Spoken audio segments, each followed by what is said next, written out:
So I was on a call one time it was a collaboration for shelters and rescues, and they were talking about budgets and how they make their budgets and whatnot.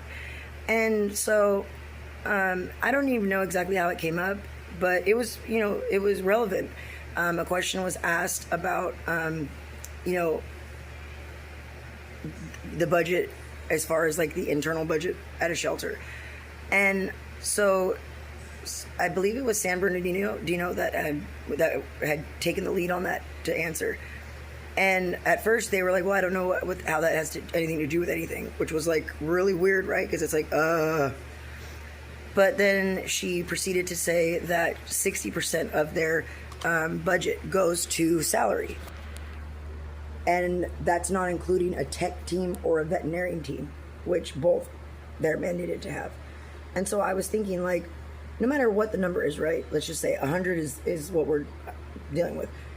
If you're telling me that 60% goes to you and your staff, which probably is like maybe one other person, that leaves 40% left, and you have to get a vet team and a tech team. Tech teams aren't cheap. I mean, they're not like 60%, but they're not cheap. So let's just say, hypothetically speaking, that is like another 10%, because you're going to be like real cheap.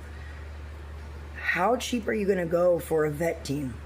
You need to have a veterinarian. You need to have vet techs. You need to have equipment. You need to be able to pay for cover the surgeries and all of the care.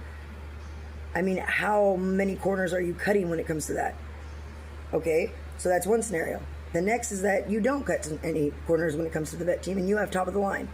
So how much is left over for the care of the animals in your care?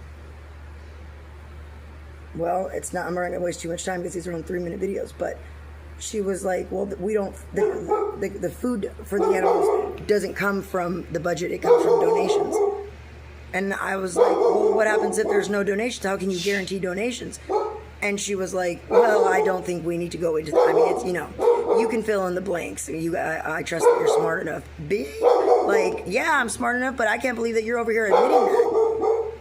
That's animal abuse. And still, it's like overlooked, it's ignored, and it's pushed under the rug because it's easier to just say, oh, there's a reason that they do that, right? Because you don't have to deal with it. Because you're not affected by it like directly. But the truth of it is that if a tree falls in the forest and